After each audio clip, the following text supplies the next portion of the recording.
Bonsoir à toutes et à tous, bienvenue dans cette nouvelle actualité environnementale. Voici les titres. Le Togo avance progressivement dans la conservation de ses aires protégées. À cet effet, un atelier de formation a récemment permis d'évaluer l'efficacité de la gestion des espaces verts et de la biodiversité au Togo.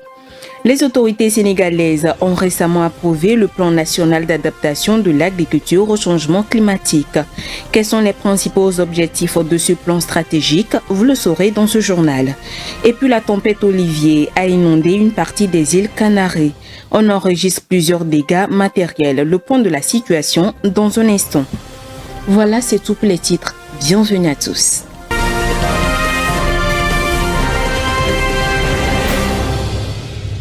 Dans le cadre de la lutte contre le changement climatique et la protection de la biodiversité, le ministère de l'Environnement et des Ressources forestières, avec l'appui de l'Union européenne, a organisé le 3 avril dernier un atelier de formation afin d'évaluer l'efficacité de la gestion des aires protégées prioritaires du Togo. Les détails avec Honoré Kata.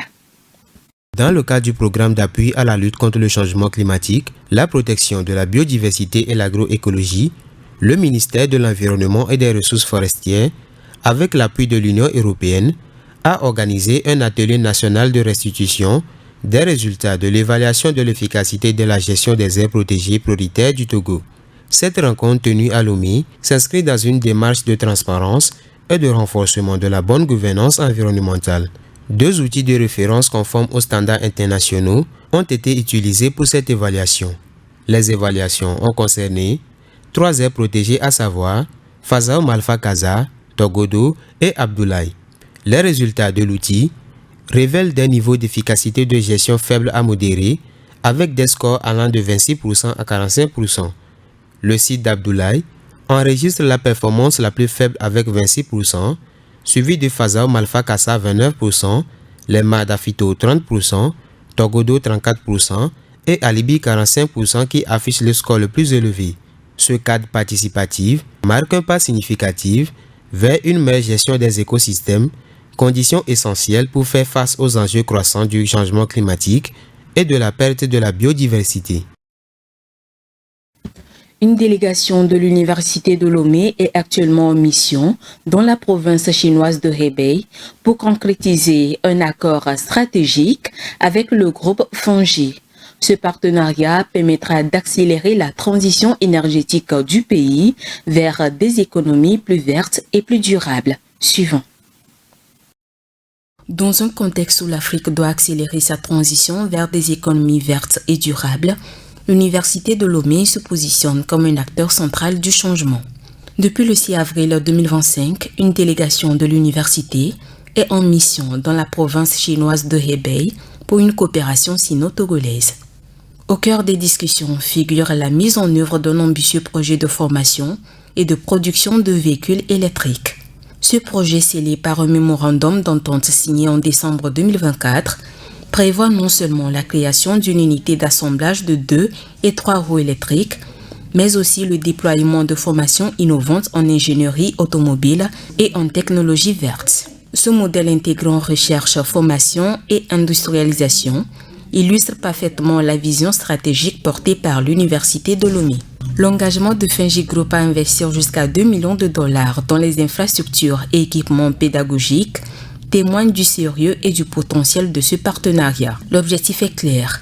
Il s'agit de faire de Lomé un hub régional de compétences en matière de mobilité électrique et d'ingénierie automobile verte. Ces visites ont confirmé l'intérêt manifeste des autorités provinciales chinoises pour ce projet qui est considéré comme hautement stratégique. Véritablement ouvert le 8 avril dernier, les négociations ont porté sur les modalités de la convention d'opérationnalisation, notamment sur le calendrier, les engagements croisés et les livrables prioritaires. À l'issue de cette mission, une délégation du groupe Fongi est attendue à Lomé en mai 2025 pour finaliser l'accord et lancer officiellement la phase de mise en œuvre. Ce partenariat incarne la volonté de l'Université de Lomé de faire émerger un nouveau modèle de coopération internationale plus équitable, plus pragmatique et résolument tourné vers un impact plus durable. Le Maroc met en place des mesures stratégiques afin de lutter contre la rareté de l'eau sur son territoire avec la construction de 200 stations mobiles de dessalement d'eau de mer. Ces installations permettront de fournir de l'eau potable à 3 millions d'habitants dans les zones rurales du royaume. Rafi Toumbiriko pour plus de précisions. Le Maroc ne ménage aucun effort face à la sécheresse persistante qui gangrène le pays.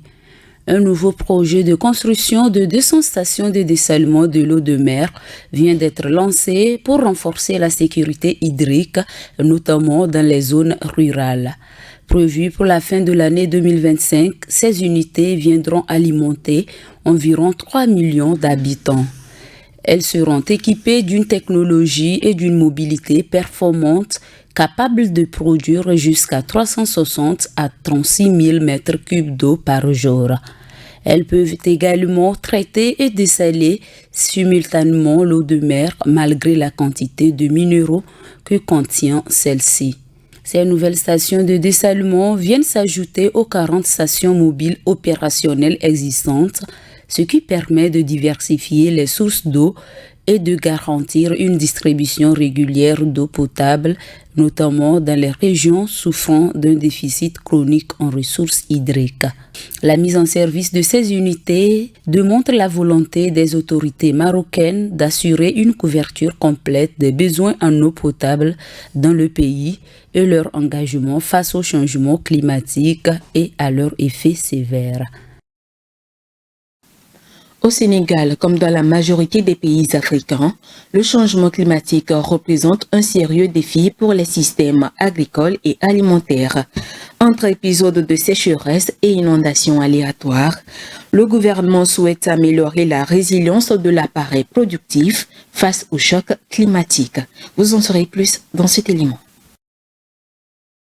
Au Sénégal, le plan national d'adaptation de l'agriculture au changement climatique a été approuvé le 3 avril dernier par un collège d'experts en agriculture et en environnement. Selon les autorités, cette nouvelle stratégie qui vise à renforcer la résilience du système agricole du pays face aux effets du changement climatique devrait mobiliser un financement total de 280,6 milliards de francs CFA, soit 466 millions de dollars pour son implémentation. Selon le ministre sénégalais de l'Agriculture, Mabouba Diang, le plan se décline en 3 axes stratégiques, intégrant 4 programmes et 9 projets concrets visant à renforcer la résilience du secteur.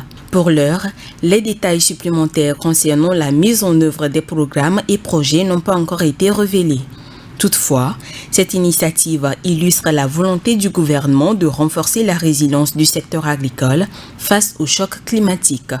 Cette annonce s'inscrit dans un contexte où le pays a été confronté en 2024 à des épisodes d'inondation sans précédent. Selon l'Institut de recherche et de développement du Sénégal, le volume des précipitations enregistrées en 2024 a dépassé de 30% la norme saisonnière, occasionnant des inondations qui auraient touché plus de 16 000 hectares de terres agricoles. En dehors de la menace que représentent les inondations, le Sénégal est également exposé à des risques de sécheresse, d'autant plus que l'agriculture dépend fortement de la pluviométrie.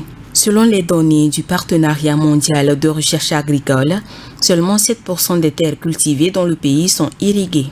Pour rappel, le secteur agricole sénégalais contribue à hauteur de 17% au PIB et emploie environ 26% de la population active. Des torrents de boue se sont déchaînés sur certaines îles de l'archipel espagnol de Canaries. Les dégâts sont énormes à Tenerife et à Lanzarote.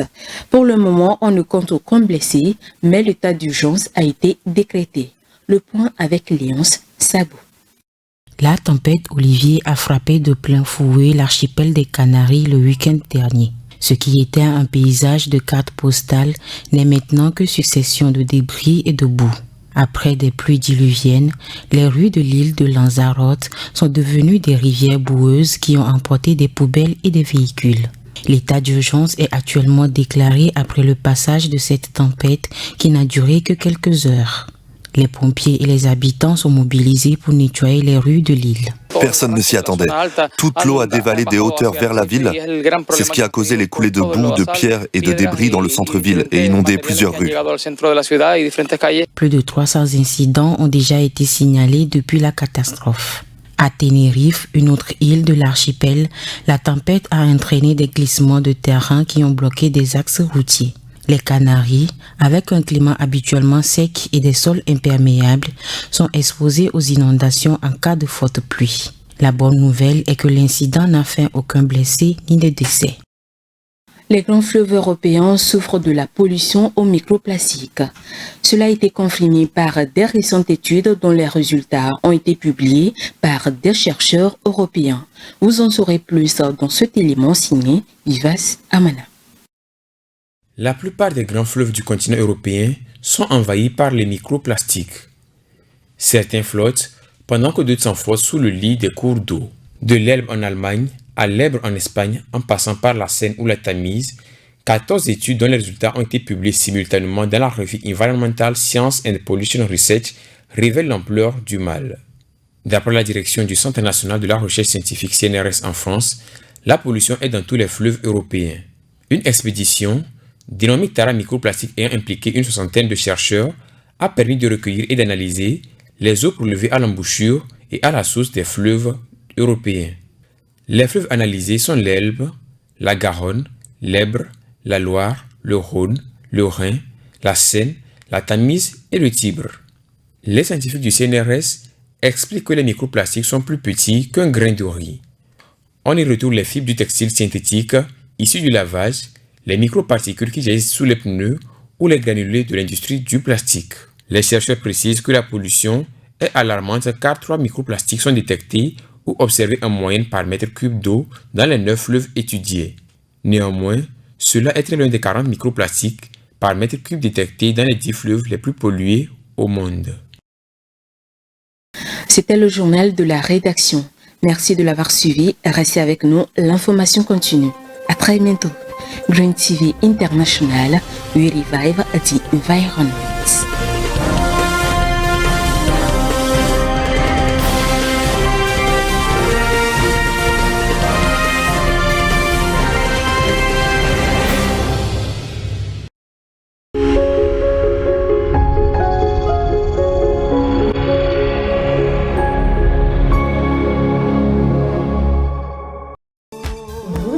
Rendre vos enfants clean, chic et élégants, une seule référence à lui. C'est